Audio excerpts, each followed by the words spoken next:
Muito bem. O pessoal tá chegando aí. Várias pessoas conhecidas, queridas, alguns pacientes sempre, né? Acompanhando com a gente. Muito legal. Fazia tempo que a gente não fazia uma live, né? Então, muito bom aqui estar novamente com vocês. E a gente tá com uma programação bacana aí de lives para esse mês e para o mês daqui para frente. Mais lives vão rolar, né? E a ideia das lives, é claro, é uma forma de a gente poder compartilhar um pouco desse conhecimento médico, né, do dia a dia ali que eu tenho, e também às vezes falar sobre um assunto além da medicina, né? Hoje o assunto é um assunto que vai um pouco além só da medicina, porque é um assunto mais de um campo, né, terapêutico, e não só isso, né? Acho que mindfulness está presente em muitas coisas não só ligadas à saúde, né, mas é um estilo de vida, né? Então a gente vai falar bastante sobre isso. Obrigado, Marinês. Isso aí, tava sentindo falta. Pois é, eu tive, nesse período também tive férias, viajei, vocês puderam acompanhar aqui um pouquinho, né? Então a gente fica até voltar a organizar, né? Então tem toda essa programação, mas agora, daqui em diante, eu quero estar mais presente aí com vocês. Se vocês quiserem também, vocês podem encaminhar a live aí para alguém, né, que vocês sintam que possa se beneficiar com esse assunto. É só vocês clicarem ali no ícone embaixo à direita, aquele aviãozinho, e mandar lá para quem vocês acham que pode gostar desse tema. Então, né, eu deixei uma caixinha de perguntas hoje de tarde sobre esse assunto, sobre mindfulness e longevidade. A gente vai falar sobre esses dois grandes assuntos, né? Então, mindfulness, longevidade. Eu vou começar falando um pouco da parte da longevidade, porque eu acho que longevidade é algo que todos nós buscamos, né? As pessoas em geral, elas querem ter uma vida longa, né? A menos que a pessoa esteja num processo depressivo muito grave, ela não quer mais ou ela não tem mais um propósito de vida, ela não quer ter uma vida longa. Mas em geral, quando a gente fala em saúde, as pessoas querem ter uma vida longa. Mas, e de fato, né, a gente tem cada vez mais aí, as pessoas estão ficando com mais idade, estão tendo uma vida mais longa, porém nem sempre a qualidade desses anos a mais está boa, né? A qualidade realmente é questionável. Então, através do uso de medicamentos, através da medicina convencional, nós estamos alcançando idades aí mais avançadas. Mas a qualidade de vida é questionável. Então, muitas vezes a gente vê pessoas aí com 70, 80 anos, mas com bastante dificuldade, né? De locomoção, de ter autonomia, às vezes a parte do raciocínio já está mais confuso, às vezes a parte de resolver coisas práticas do dia a dia já tem uma queda bem grande. Então a gente começa a se questionar, será que vale a pena ter uma longa vida dessa forma, né? Com pouca qualidade de vida, com pouca autonomia? E aí a gente vai ver que a maior parte das pessoas tem um certo medo em relação a isso, é muito comum, né? Então quando eu às vezes questiono isso dentro do consultório, a gente vai ver assim, eu quero viver bastante, mas quero viver com autonomia, não quero ficar dependendo de um cuidado de uma terceira pessoa ou ficar numa cama de um hospital, não é assim? Muitas pessoas colocam esses medos, né? Essa questão. Então, quando a gente fala de longevidade, está falando de longevidade saudável. É uma longevidade que vai trazer performance, produção, raciocínio, força muscular, autonomia para poder levantar da cama, fazer suas coisas, dirigir um carro, tocar a sua vida, né, de uma forma autônoma. E aí é muito diferente. Então, quando a gente vai pensar em longevidade nesses termos, com mais qualidade de vida, a gente vai discutir então por que, afinal de contas, a gente envelhece, né? O que leva a gente a ter aquela qualidade de vida ruim, que leva a gente a ter doenças, que leva a gente a ter dores, que leva a gente a ter perda dessas funções. Então esse é um assunto muito amplo, muito vasto. A gente poderia colocar vários grandes temas que têm a ver com a longevidade. Um deles, com certeza, é a alimentação. Então, a qualidade dos produtos, dos alimentos, vem só caindo, né, ao longo do tempo. Por quê? Porque os produtos se industrializaram, perderam muitos nutrientes, a gente come muita comida com pouca energia, né, uma comida que está muito industrializada, muito parada já. a gente come aditivos químicos que nem existem na natureza, né? Então tudo isso vai impactando na nossa longevidade, vai acelerando o nosso envelhecimento. Outro ponto importante é o estilo de vida em geral, que também tem a ver com a alimentação, mas a alimentação merece um ponto sozinho, né? E o estilo de vida diz respeito ao que a gente está fazendo ao longo do nosso dia. Qual é o horário do nosso sono, se a gente pratica atividade física ou não, né? Vamos fazer um checklist aí das coisas que vocês conseguem dar conta e outras coisas que vocês não conseguem. Se a gente consegue ter, assim, relacionamentos minimamente saudáveis, né? Então isso é um ponto muito importante da longevidade. Aí, por exemplo, a gente está envolvido num ambiente cheio de contaminantes nos alimentos, na água, nos cosméticos, né, em tudo que nos envolve. Nas baterias dos celulares, nas pilhas, tudo que nos envolve tem ali uma radiação, tem um contaminante, um metal pesado, um agrotóxico, alguma coisa que não é natural ao corpo e que de alguma forma está impactando negativamente no nosso corpo. E está entrando continuamente, né? A gente está entrando em contato com esses contaminantes. Então isso também impacta a nossa longevidade. A gente vê muito isso hoje, né?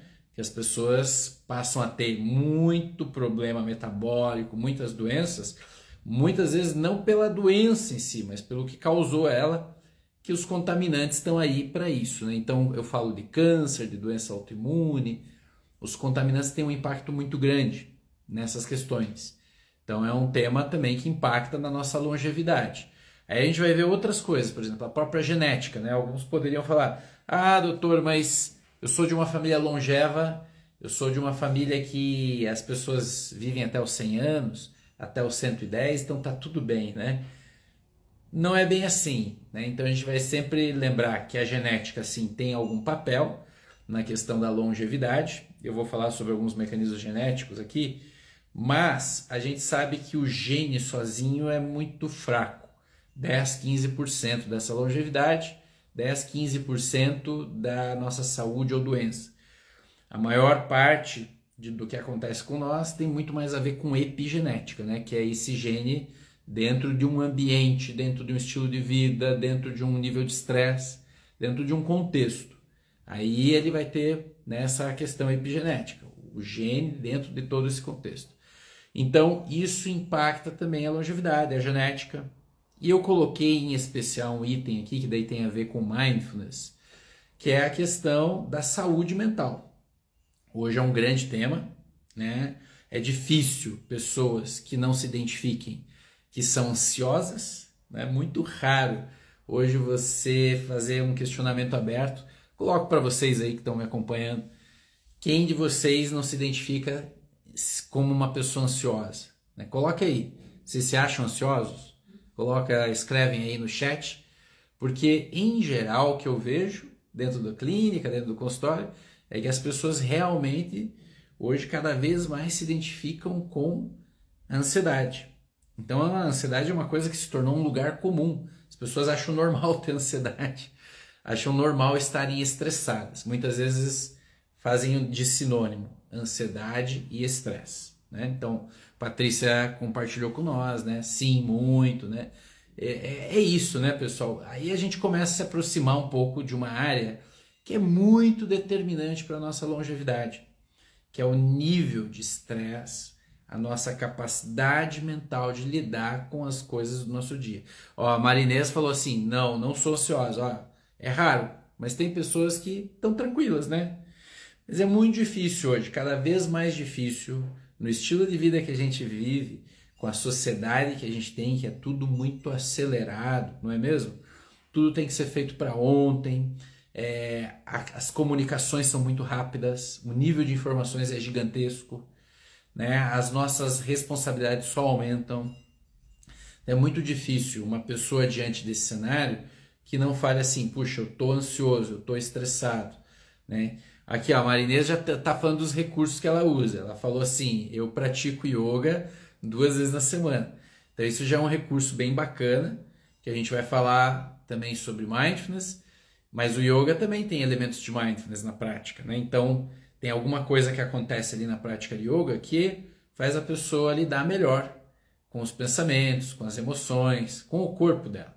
Então, com certeza, yoga ajuda muito a manejar. Mas muitas vezes a gente está fazendo yoga, estamos praticando meditação ou estamos tentando gerenciar nosso estresse, mas ele continua alto, né? Muito a ver com isso que eu estava falando, muito acelerado tudo, muito descartável, as mudanças são muito rápidas na nossa sociedade, as coisas que hoje servem amanhã já não servem, né? A gente gosta de certas coisas hoje, amanhã a gente já quer outras, né? Então está tudo muito acelerado. E essa aceleração muito grande, em geral, tem estressado as pessoas, né? Então as pessoas entram numa dificuldade mental mesmo, né? Em que elas se veem muito aceleradas. E como é que elas começam a perceber que isso está acontecendo? Muito comum as pessoas não perceberem. Eu já atendi muitas pessoas que chegam no nível quase do que a gente chama de burnout, né? Então, quando a pessoa praticamente não consegue levantar da cama para ir trabalhar, porque ela chegou num nível de sobrecarga tão grande que o computador, né, o organismo, fala assim, não dá mais, tchau. Então, assim, a gente já tem coisas se acumulando antes. Se a gente tiver um pouco de atenção, a gente vai perceber que a gente não adoeceu do nada. Muitas coisas aconteceram antes da gente chegar nesse burnout, né? Então, é muito importante para o gerenciamento emocional, e mindfulness vai ajudar muito nisso, que a gente desenvolva um nível de atenção conosco, um diálogo conosco. Parece um clichê, né, que eu estou falando. É quase uma questão terapêutica, da gente poder conversar com nós mesmos. Mas da gente escutar o nosso corpo. Nosso corpo tem uma fala muito precisa. Então, a gente deveria ouvir o nosso corpo todo dia. E com uma escuta, assim, com muitas qualidades, porque às vezes a gente se relaciona com o nosso corpo, com o que ele está apresentando, simplesmente falando assim, é muito ruim isso. Eu não queria ter essa dor de cabeça. Eu não queria ter essa palpitação, essa respiração ofegante, essa falta de ar. Às vezes a gente se relaciona dessa forma. Mas o mindfulness, o cultivo do mindfulness, vai ajudar a gente a se relacionar de uma outra forma com essas coisas que o nosso corpo está trazendo, né? Então, obrigado aqui, Bárbara, prestigiando a live, né? Obrigado por você estar aí hoje. Também tem a Arisa aqui, uma paciente querida minha, né? Boa noite também, o Amor que Flui, também uma aluna de constelação. Então tem um público bem variado aqui, muito legal estar conversando com vocês. Vocês fiquem à vontade, pessoal, se quiserem fazer perguntas, se quiserem fazer interrupções no que eu estou falando ou considerações, é um bate-papo, né? A ideia é essa mesmo. Mas então, para continuar aquele raciocínio, nosso corpo está sempre mostrando para nós o que está acontecendo, qual é o nível do nosso estresse. Se a gente tivesse uma certa atenção maior, a gente consegue evitar que isso se acumule e se transforme numa coisa muito pior lá na frente. Então, o mindfulness, o cultivo de mindfulness, a primeira coisa que ele vai trazer uma atenção para o seu corpo. E a gente já vai ver por que isso vai ter impacto na longevidade. Eu vou construir esse raciocínio com vocês. No momento em que eu consigo ter mais atenção comigo, eu consigo escutar mais meu corpo, eu consigo perceber um pouco mais os meus pensamentos, eu consigo perceber um pouco mais as emoções que eu passo durante um dia, as coisas que me sensibilizam, as coisas que eu tranquilo, que me deixam felizes, outras que me deixam tristes, né? Quando a gente consegue ir afinando essa percepção, a gente tem a possibilidade de mudança. Porque quando a gente é carregado pelas emoções, a gente fica bravo com alguma coisa que a gente viu, né? Uma declaração de algum político, por exemplo. A gente olha aquilo e já sai, né? Que coisa horrível, que coisa absurda, tal. A gente não dá chance, não tem espaço para a gente poder perceber o que está acontecendo na nossa mente naquele momento. E o fato de a gente estar tão fundido com isso, com esse julgamento, não gosto dessa pessoa, né?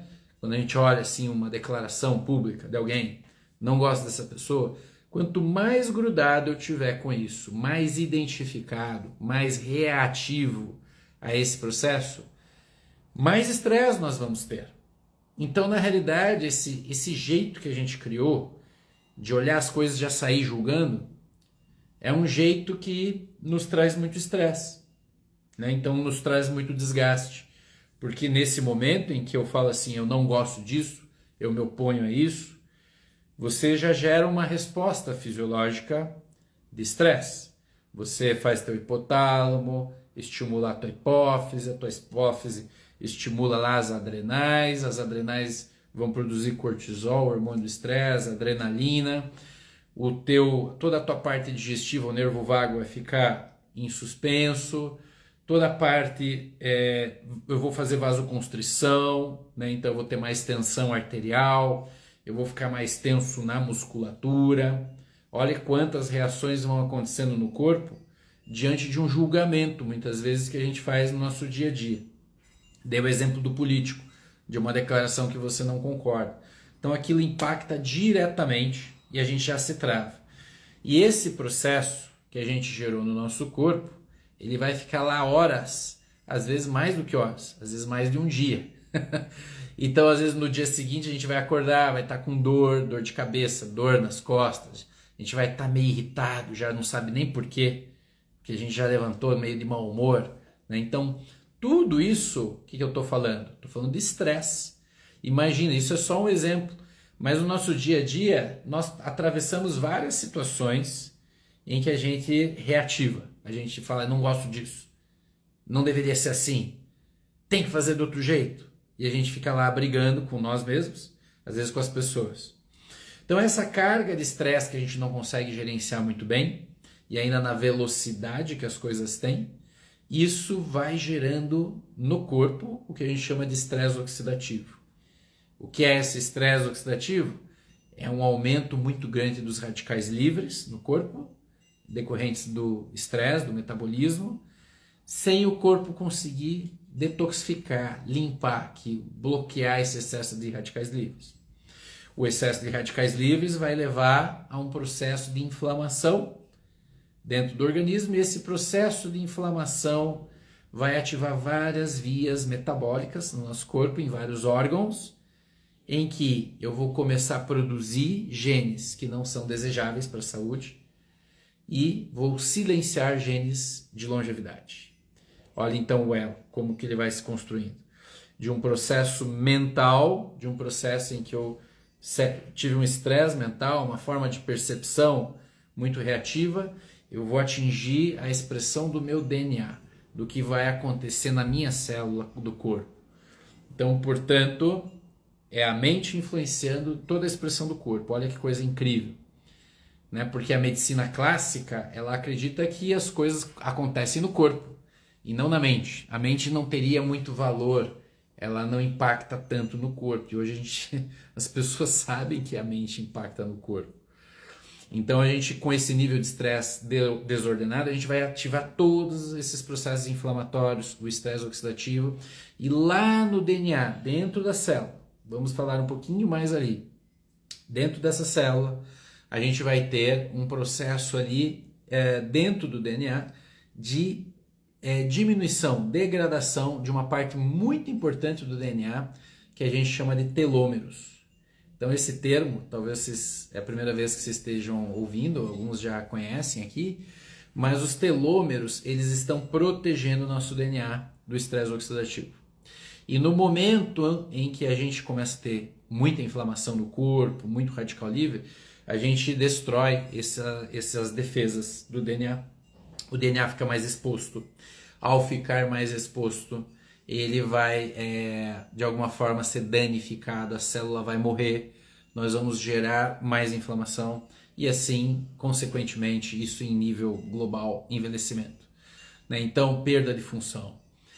Então, que coisa, né? Então, lá dentro do DNA tem essa telomerase, tem os telômeros. E existe uma enzima, que é a telomerase, que eu já estava falando aqui, que é uma enzima que é capaz de aumentar os telômeros, de proteger mais o nosso DNA, né? E essa enzima, aí é o segredo da longevidade, né? Como é que eu faço, então, Luiz, para aumentar essa telomerase? Porque a telomerase, se ela aumenta a proteção do DNA, eu quero que essa enzima ative tudo que pode para eu poder proteger meu DNA o máximo possível para que a gente possa ter longevidade. Então, o que vocês acham? Eu jogo a pergunta aqui para vocês. O que a gente pode fazer? Que é a pergunta da Bárbara. E em meio a tantas notícias ruins, né? Estresse, tudo isso. O que nós podemos fazer para nos blindar, lidar melhor com isso e, consequentemente, fazer a telomerase funcionar melhor, proteger mais o nosso DNA? O que a gente pode fazer? Coloquem aí. Escrevem aí no chat o que vocês acham que pode fazer. Né? O que a gente poderia tomar de atitudes, coisas que podem ajudar a gente a não ter esse mecanismo que eu acabei de falar aqui da perda do DNA, da perda dos telômeros, né? Da atividade baixa da telomerase, que vai fazendo mais envelhecimento. Escrevem aí, por favor, o que vocês acham que a gente pode fazer para sair. Ó, a Arisa já está falando aqui, eu quero aumentar minha telomerase. Eu também quero aumentar. Acho que todo mundo que está aqui vai querer aumentar um pouco a telomerase, né? Então, ó, a Bárbara colocou respirar. Pé na grama, fiz hoje. Ó que legal isso. Porque o pé na grama é um exercício tão simples, é uma coisa que, em teoria, deveria estar tão disponível para nós e nós acabamos muitas vezes não fazendo. Eu mesmo, eu moro num apartamento, né, no 8º andar. Eu vejo o céu, maravilha. Eu vejo os verdes lá longe, né? Mas colocar o pé é extremamente terapêutico, né? Até ó, tem um psicólogo muito famoso, né, o Wilhelm Reich, que ele sugeria como exercício de grounding, ou seja, de aterramento, nós fazermos 20 minutos de pés na grama todo dia. Porque isso ajuda a descarregar um monte de carga elétrica que a gente acumulou, seja pela roupa, pelo celular, pelas ondas eletromagnéticas. Isso seria como se fosse um fio terra em que a gente possa descarregar na Terra todas essas tensões. E em nível emocional, claro que vai trazer um impacto. Estar em contato com a natureza já é uma forma de a gente se proteger um pouco mais de todo esse universo de notícias ruins que muitas vezes a gente acaba se conectando, sendo bombardeado.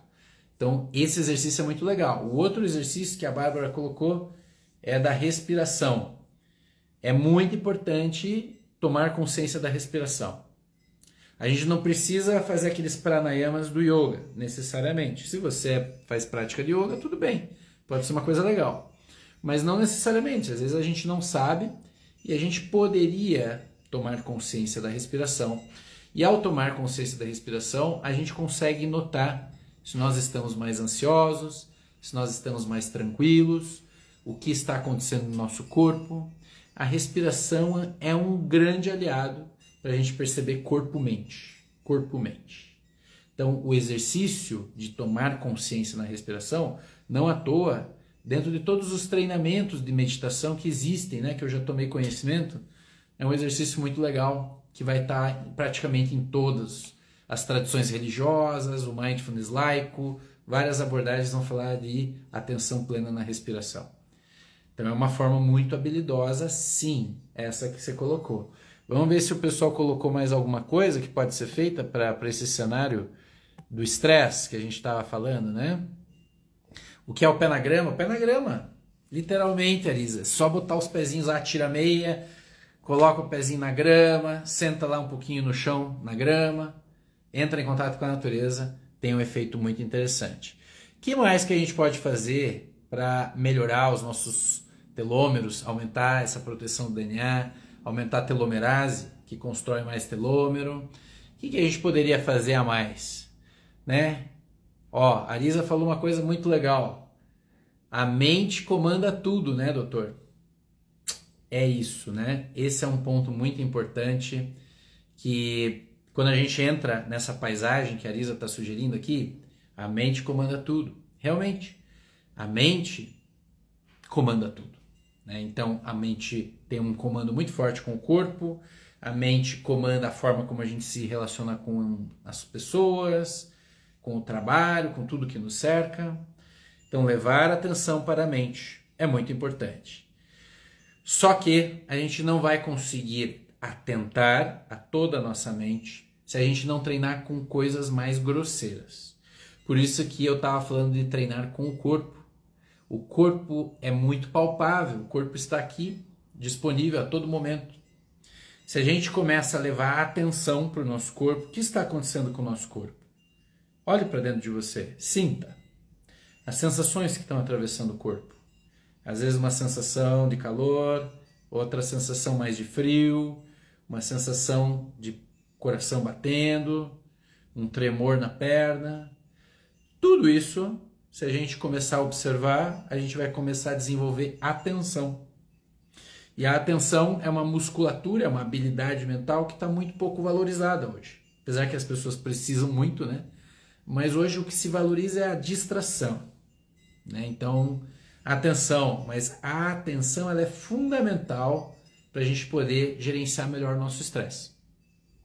No momento em que você impulsivamente vai responder diante de uma situação estressante, atenção, atenção.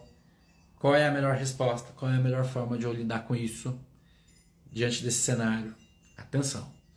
E aí entra um elemento muito importante para que a gente possa gerenciar nosso estresse melhor, evitar todo esse estresse oxidativo exagerado, que tem a ver com uma atitude de mindfulness.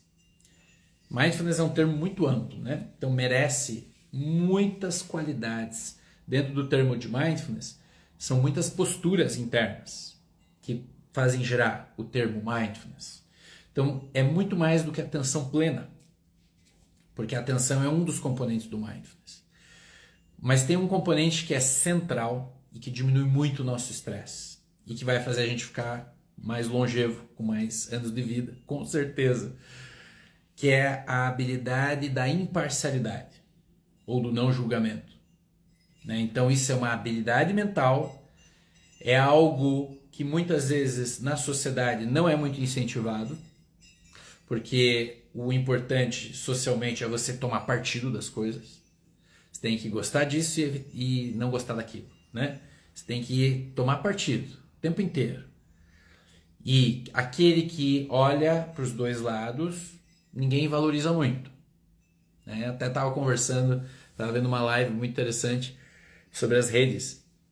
Como as redes também elas entram nisso, porque elas valorizam as polêmicas, as coisas extremistas, né? Então aquilo que dá mais bafafá, que mais pessoas se posicionam e tudo mais, que fica aquele clima pesadão, é o que mais o algoritmo entende que é importante e deve ser levado para as pessoas. Ou seja, equilíbrio, caminho do meio, vamos olhar dos dois lados, imparcialidade, são valores que infelizmente hoje estão cada vez menos valorizados. No entanto, são valores fundamentais para a gestão do estresse.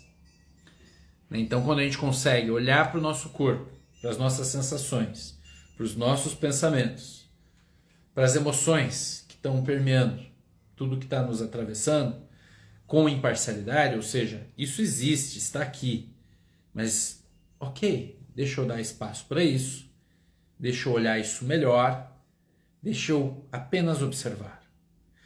Quando a gente se permite entrar nessa postura não julgadora, mais imparcial das coisas, aí sim a gente começa a cultivar uma qualidade poderosíssima do mindfulness, que é essa equanimidade. Então, o termo equanimidade. Equanimidade é eu lidar com todas as situações com uma estabilidade. Mesmo que elas se apresentem muito negativas, eu consigo olhar além. Mesmo que eu tenha muito apego a elas, eu consigo olhar um pouco mais distante. Eu consigo olhar o contexto todo. Isso é uma habilidade muito poderosa, que a prática de mindfulness incentiva muito. E a gente incentiva como? Com coisas pequenas primeiro. Então a gente começa os treinamentos de mindfulness, geralmente eles começam percebendo sons, percebendo pensamentos, percebendo sensações no corpo, sem julgar, né? Ou julgar o minimamente possível. Apenas dar espaço para que essas sensações possam estar lá. Observando, observando, observando com interesse, com curiosidade, porém abrindo mão do julgamento. Então eu estou falando isso, o que vocês acham? É fácil fazer isso? Né? O que vocês acham aí? Vocês acham que isso que eu estou falando, de estar atento, numa postura não julgadora, é possível? Vocês acham que isso pode ajudar na gestão do estresse? Né? Então é um tema muito central dentro do cultivo do mindfulness, né? Então até a Duda colocou aqui, mente saudável, corpo saudável. É isso, né, doutor? Exatamente isso, né? A mente tem um poder muito grande sobre o corpo. É claro, o corpo também, né? Influencia a mente. Mas é muito forte de cima para baixo. Mente influenciando o corpo. Muito forte mesmo. Então, se a gente se coloca numa postura de com as pequenas coisas do nosso dia a dia, ao invés de a gente se irritar, ao invés de a gente falar assim, eu não quero nem ver isso na minha frente, ao invés de a gente não conseguir nem conversar com uma certa pessoa por causa de algum desentendimento, e a gente começar aos poucos, tentando olhar a situação mais amplamente, tentando perceber que aquilo ali está presente, olhando para as nossas reações. Isso já faz parte de um treinamento de mindfulness. Então, mindfulness, na realidade, pessoal, não é nada que você vai fazer lá no mosteiro, na montanha, dentro de uma cabana de meditação. Também pode ser feito assim. Tradicionalmente pode ser feito assim. Mas mindfulness é a forma, é uma forma, é um meio, é um estilo de vida, é uma forma, um modo de ser, que a gente chama, de se relacionar com as coisas. E eu, claro, sou suspeito, porque mindfulness eu noto que me ajuda a diminuir muito o meu nível de estresse. Eu escuto muitas histórias das pessoas, né? E histórias difíceis, muitas vezes. Sofrimento, angústias, né? A pessoa está doente, está com sintomas.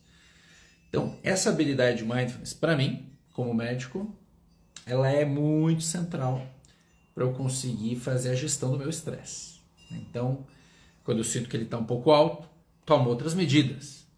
Às vezes dou uma desconectada, vou fazer uma viagem, né? Então, a gente tem vários recursos para fazer. Mas com certeza, mindfulness é o que me ajuda a tocar meu dia a dia. Olhando aquela situação, ok, é difícil, mas é da pessoa, não é meu. Estou aqui para ajudar, mas é da pessoa. Né? Então, são várias formas de a gente fazer isso no nosso dia a dia, nas nossas relações. Mindfulness ajuda a gente a tomar uma água. Então, a gente vai abrir a água, a gente vai sentir a força que a gente tem que fazer para abrir a água. Às vezes a gente vai poder agradecer que isso está aqui na minha mão, porque a gente não tem a garantia de que sempre vai estar, né? Então a gente gera essa gratidão. Gratidão tem muito a ver com mindfulness, a gente se abrir para o que a gente tem e não ficar olhando o que a gente não tem. É a gente valorizar profundamente o fato de estarmos vivos, o fato de termos água e outros recursos maravilhosos ao nosso redor, desenvolvermos gratidão. Isso tem a ver com um estado de mindfulness. Eu estou presente e estou com uma certa atitude de gratidão. Isso tem muito a ver com mindfulness. E aí você pega e toma água.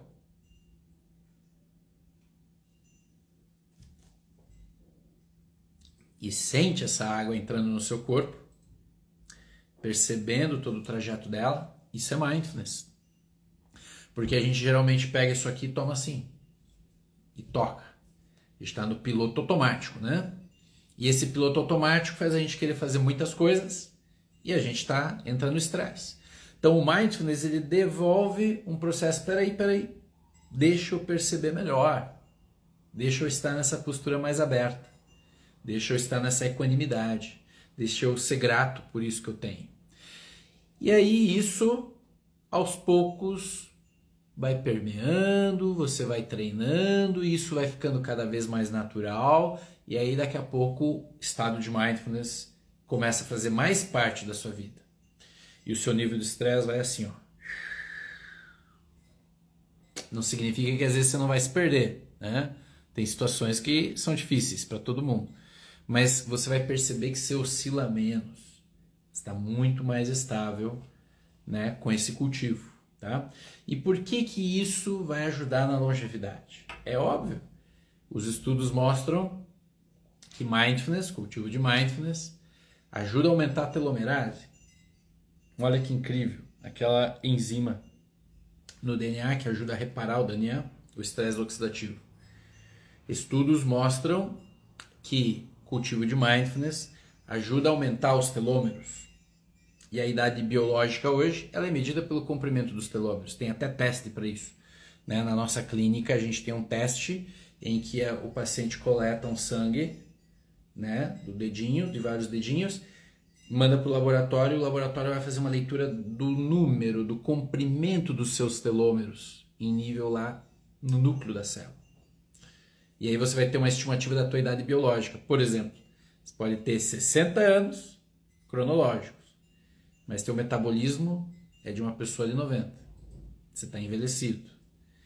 Ou você pode ter 50 anos e no metabolismo, os telômeros estão no comprimento de uma pessoa de 30, saudável.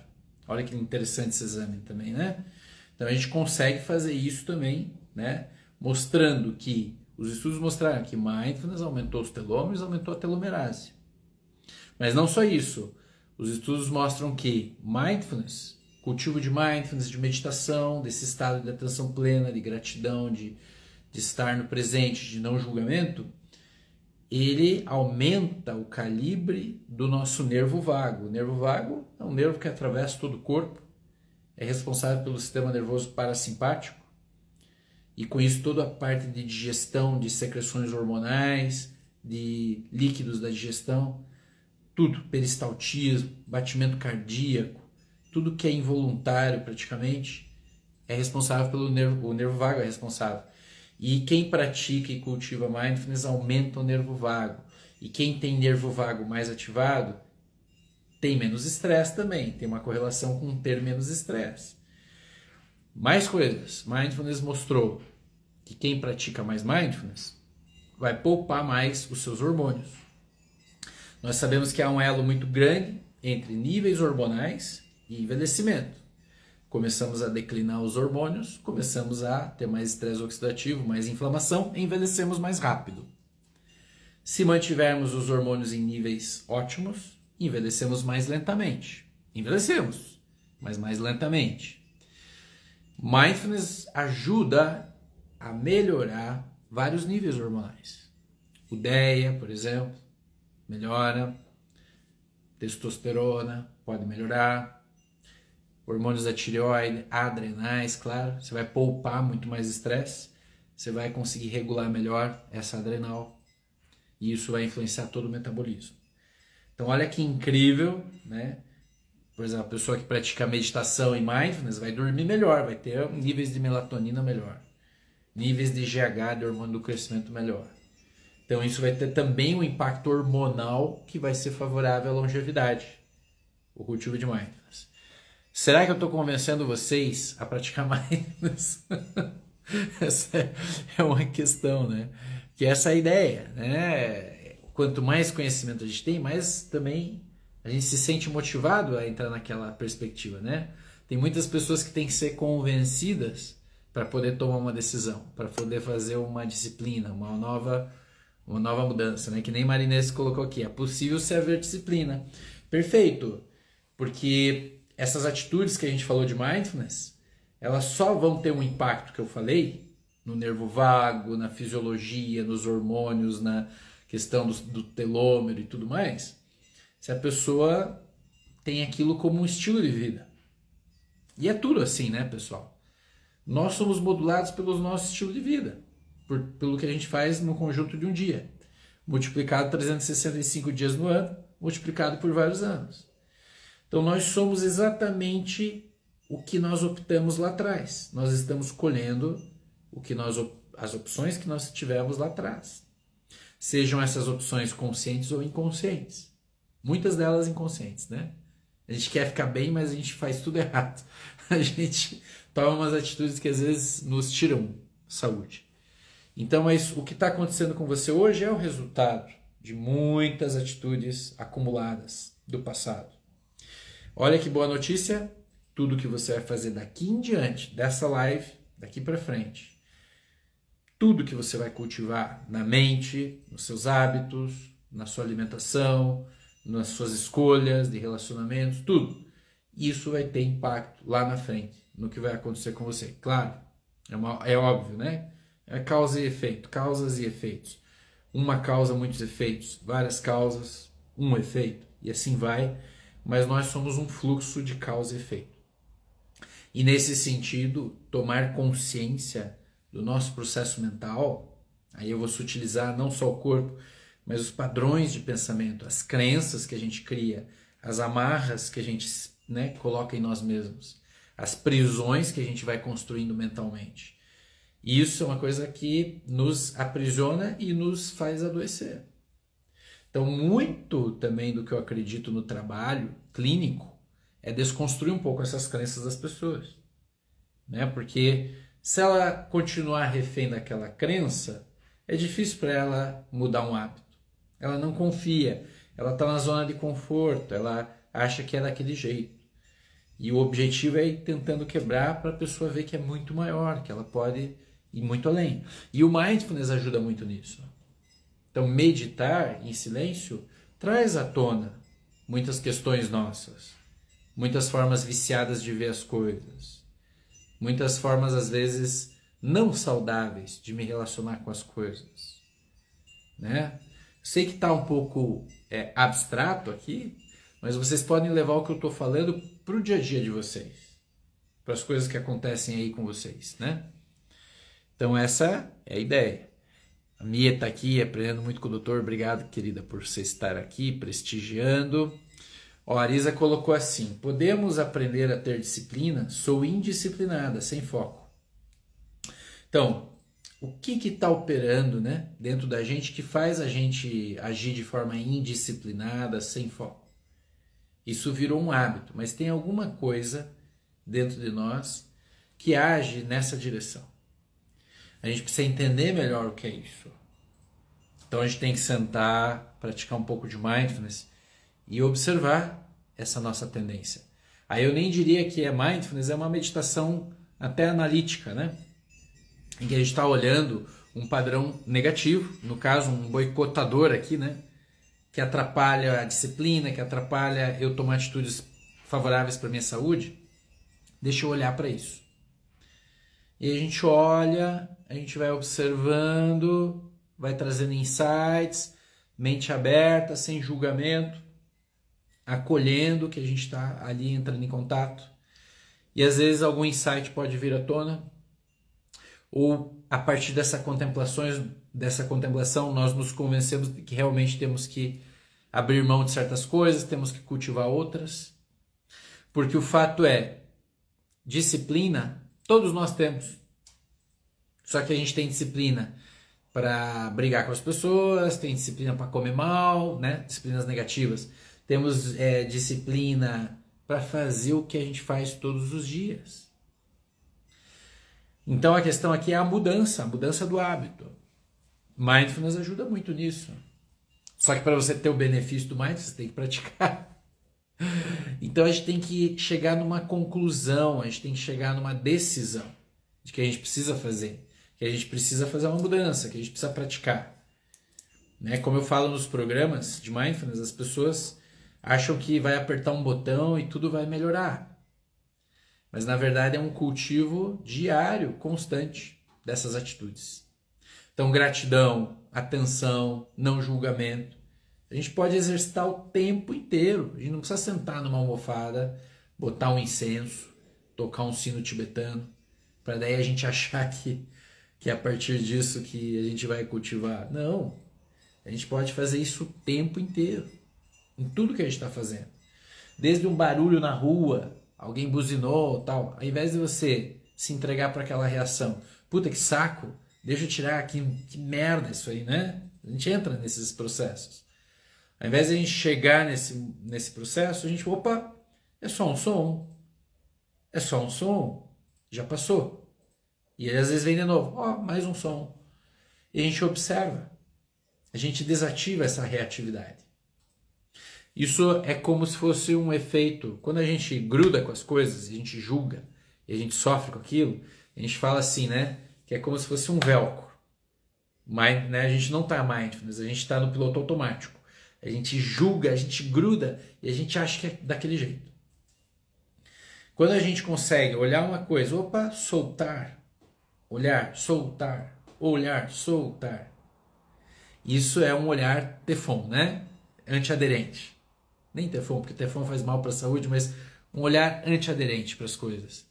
Ou seja, eu não me grudo com aquilo, porque aquilo ali é vivo, está mutável, está mudando o tempo inteiro. Por que eu vou me grudar? uma coisa que vai mudar o tempo inteiro. Então isso diz muito respeito aos nossos apegos, ao nível de aversão que nós temos com as coisas ao nosso redor. Então, no cultivo de mindfulness, a proposta é, para que a gente tenha mais longevidade, é estar além do apego e da aversão às coisas. Nossa, doutor, que coisa profunda, que difícil. Realmente. Mas a gente pode ir treinando isso. Nós não precisamos fazer isso tudo de uma hora para outra, né? Mas se a gente conseguir treinar isso com coisas pequenas do nosso dia a dia, isso já vai trazer um grande impacto na nossa saúde. Não é mesmo? Se a gente conseguir diminuir um pouco a nossa aversão e hostilidade com as coisas, se a gente conseguir ser um pouquinho mais amoroso, mais compassivo, mais aberto com as coisas ao nosso redor, isso vai ter um grande efeito. Se você seguir nessa trajetória, cada vez mais vai abrir isso. Mais compaixão, mais abertura, não julgamento, menos aversão, menos reatividade, menos apego também. Porque a gente sofre com apego, não é mesmo? Então, mesmo as coisas que a gente quer ter muito próximo, filhos, posses, dinheiro, poder, todas essas coisas, a gente não deve esquecer que isso é impermanente, que isso vai, que isso não fica, né? Então, ao olhar para essas coisas com essa soltura, né? Então, abrir mão das coisas, poder deixar elas, que as coisas surjam pelo seu próprio movimento, que elas tomem sua liberdade, a gente conquista uma saúde mental muito poderosa, né? Então, é uma coisa que você não compra com dinheiro. É uma coisa que você não consegue comprar na esquina. Isso tem que brotar de você. E isso qualquer um pode fazer. Isso que é muito legal. Porque você pode estar numa condição muito difícil. Por exemplo, vamos pegar os ucranianos. Eles estão sendo bombardeados na própria terra deles. Muitos perderam a casa. Perderam tudo que tinham que dizia respeito ao seu eu, à sua identidade. Muito sofrimento. Mas é possível, mesmo numa situação extrema dessas, através de mindfulness, você olhar tudo isso dinamicamente. As coisas são impermanentes mesmo. No fundo, eu sempre brinco, né? Qual é a diferença? Eles estão perdendo isso agora, né? Claro, muito difícil. A gente vai perder o dia que a gente morrer também, se tudo der certo do jeito que a gente está imaginando, né? A gente pode acontecer alguma coisa conosco que a gente tem que abrir mão de certas coisas, certas pessoas. Então, trabalhar sobre o apego, trabalhar sobre a nossa aversão, cultivar compaixão, cultivar abertura, imparcialidade, equanimidade, questionar nossas crenças, não confiar tão cegamente nas nossas crenças, estar sempre aberto ao novo. Tudo isso misturando num caldeirão de alquimia, mindfulness. Olha que coisa profunda. Então isso pode sim trazer muita transformação na sua vida, mas é preciso a gente começar. Sabe, a Lisa estava falando como ter disciplina.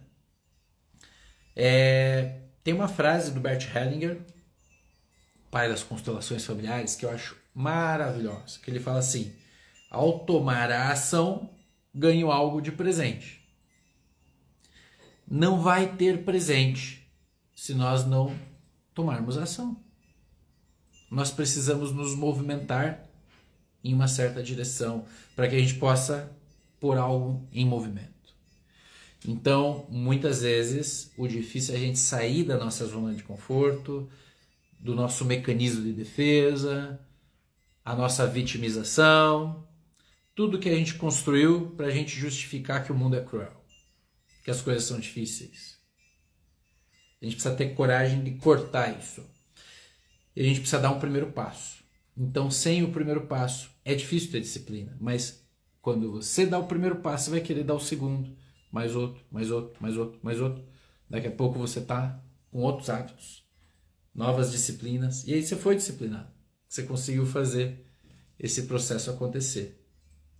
Então, é isso. É dessa forma que eu vejo um pouco, sabe? E vamos ver se tem mais comentários aqui. Eu estou precisando desacelerar. Pois é, Duda, não é só você. Eu mesmo, muitas vezes, me pego, né, em certos processos, fazendo as coisas um pouco automático. E na hora eu já, né, às vezes eu já percebo, opa, peraí, ó, respiração, deixa eu quebrar. Isso é uma técnica. Deixa eu quebrar um pouco, deixa eu respirar. Puxa, deixa eu fazer agora de uma forma mais consciente, desacelerar. Isso é um treino. A gente pode fazer em pequenos momentos do nosso dia, né? Então é isso, a gente pode desacelerar sim e pode quebrar isso várias vezes ao longo do dia. Mudança de hábito, é isso, a gente sabe que tem que fazer, mas não faz. Ah, safadas! Tem que fazer, se a gente vê que tem que fazer, a gente tem que fazer o primeiro movimento. Ficar só na mente é muito pouco. Nós precisamos nos movimentar de corpo, mente para uma certa direção. Senão a gente não vai ter o fruto disso, né? Vamos ver o que mais aqui. Marinês, eis o que eu preciso trabalhar em mim, o desapego. Isso, esse desapego, pessoal, não é um desapego assim indiferente, em que eu não valorizo as pessoas, em que eu simplesmente sou indiferente, né? Desapego, quando eu consigo ter um verdadeiro desapego em relação às coisas e pessoas, em relação às minhas identidades, às minhas convicções, né? Esse verdadeiro desapego dá a possibilidade de eu me conectar com o mundo de uma forma muito mais autêntica e genuína. Por quê? Porque eu estou muito mais aberto, eu estou muito mais atento a tudo que me circunda. A minha relação vai ser outra. É uma outra qualidade de relação. E aí o amor pode surgir. O amor surge quando o desapego foi conquistado. Olha que interessante, porque socialmente a gente acha que amor e apego é a mesma coisa. E na realidade o apego obstrui o fluxo do amor. O amor é algo livre, algo que surge, que flui. Com apego, eu não permito que esse fluxo do amor aconteça. Mas quando eu estou no desapego e eu me conecto, estou muito atento ao universo, o fluxo do amor começa a agir e a gente pode ter amor em todas as direções. Compaixão, amor. Então, realmente treinar com as coisas que temos apego, tentando diminuir essas fixações, muito importante para a gente ter uma saúde mental melhor, nosso mindfulness melhorar, a gente ter mais longevidade, né? Que é o tema dessa live. Vamos ver. É isso, né? Eu peguei todos os comentários. Bom, pessoal, eu falei muito brevemente sobre esses temas, mindfulness e longevidade, e o objetivo também era incentivá-los a praticar o mindfulness. Então, muitas pessoas me perguntam, puxa, como é que eu posso começar? Então, no meu canal do YouTube tem um videozinho que a gente colocou lá para iniciantes. Você pode fazer aquela prática que está no meu canal do YouTube. Mas para você que já conhece um pouco e quer aprofundamento, eu recomendo fortemente o nosso programa de 8 semanas de Mindfulness. Está na minha página, drluisnicolodi.com.br. Tem aqui no meu link da bio, no meu perfil, o link para o curso de 8 semanas, em que a gente faz um treinamento bem legal, bem completo de Mindfulness laico. Fala algumas coisinhas da tradição, mas basicamente Mindfulness laico.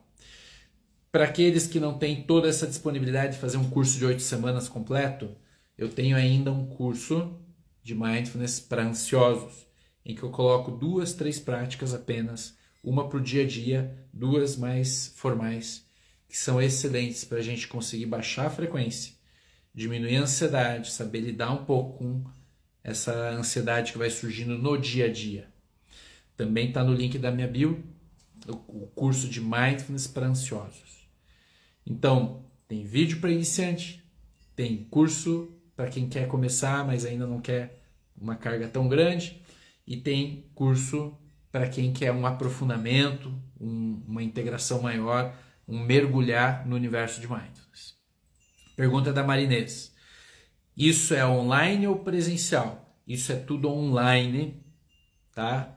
Então tá em plataformas, em cursos gravados. Porém, quem faz o curso de 8 semanas, o curso completo, tem o direito de participar das nossas práticas ao vivo, comigo, com o Volney Pinheiro, e com os nossos instrutores de Mindfulness do Centro de Mindfulness e Compaixão Brasil, aqui em Curitiba, localizado aqui em Curitiba. Então a pessoa pode participar desses encontros, olha que bacana. E aí nesses encontros você pode tirar dúvidas, a gente pode trocar opiniões, fazer uma conversa. A gente tem esses grupos, tá? De manutenção. Então bem legal, tá tudo lá no link da minha bio. E eu aproveito aqui, pessoal, para agradecer a presença de vocês. Muitos ficaram aqui do começo ao fim. E esse exercício de entrar numa sala do Instagram e ficar é grande também, né? Tem muitas opções, eu vou para lá, vou para cá, vou para lá, vou para cá. E muitas vezes a gente não aprofunda, a gente só superficializa. É muito legal, né? Quem se propôs a pegar desde o início até o fim da live. Eu agradeço a atenção de vocês. E também estou aqui aberto a perguntas. Se alguém quiser fazer alguma pergunta, algum questionamento, seja sobre longevidade, sobre mindfulness, né? Sempre lembrando, investir em saúde mental nos dias de hoje é uma necessidade, tá? Se você quer ter longevidade, é uma necessidade investir na saúde mental. Não acho que vai ter uma pílula mágica, um hormônio da longevidade que vai resolver tudo, né? A gente realmente tem que mudar aqui, ó, a forma de perceber as coisas. Isso vai trazer muita vitalidade para vocês. Tá bom? Então, pelo jeito não teve perguntas. As pessoas aqui colocando verdade, concordo. Obrigado por tudo, pessoal. E vamos ter uma live sobre homeopatia daqui 15 dias. Nas segundas-feiras. Hoje é segunda, né? Segunda, eu já estou meio perdido aí. Mas nas segundas-feiras, em geral, vai ser o dia que eu vou dedicar para lives. Provavelmente a partir do mês de agosto, eu vou fazer lives praticamente toda semana, nas segundas-feiras. Então, se vocês quiserem sugerir temas, né, que vocês acham interessante eu estar falando, me manda direct, eu sempre coloco uma caixinha, interajam lá, que é bem legal essa troca com vocês. A gente vai fazendo temas aí que sejam interessantes para as pessoas que estão vindo, né? E assim vai ser. O exame do telômeros era muito caro? Caro ou barato, Marinês? Eu sempre brinco. Depende do valor percebido pela pessoa. O que é caro e o que é barato? Depende do que ela agrega ali, né? Esses dias alguém me perguntou, mas doutor, essa máquina aqui é muito cara. Estava falando de uma máquina aí que eu comprei. Falei, mas como assim? O que é caro? O que essa máquina vai te dar? O que ela está te proporcionando? Tem alguma coisa mais barata, igual? Não tem. Ela vai te dar saúde e longevidade? Vai ter, né? Então, assim, às vezes, a gente tem que sair um pouco dessa coisa, do preço das coisas, e ir para o valor percebido. Isso tem valor para mim? Isso faz sentido dentro do que eu estou procurando? A gente paga. Porque a gente está investindo na gente. Não tem nada melhor de investir o dinheiro do que investir o dinheiro na gente. Às vezes as pessoas olham o programa demais, nossa, mas é caro. Mas qual é o valor percebido? Né? Então, se a pessoa que faz e viu tudo que mudou, ela vai falar assim, nossa, é muito barato. Porque mudou tanto, me ajudou tanto, eu pagaria muito mais. Então essa coisa do valor é muito relativo, né? Não vou te dizer que é caro ou barato, mas se você tem interesse, entra em contato com a clínica, tem o link de agendamento ali, mas você pode falar diretamente com a minha secretária, que ela vai te passar o valor, tá? Mas lembre que o valor das coisas é o valor percebido, pessoal. Não vai no dinheiro, senão a gente fica preso em números. As coisas às vezes têm muito mais valor que os números, tá? Muito bem, então é isso. Agradeço a todos e todas. Até a nossa próxima live, né? Espero que tenha sido o último. E coloque os comentários, compartilhe a live, aí eu vou deixar gravada aqui no Instagram, tá bom? Até a próxima, pessoal. Tchau.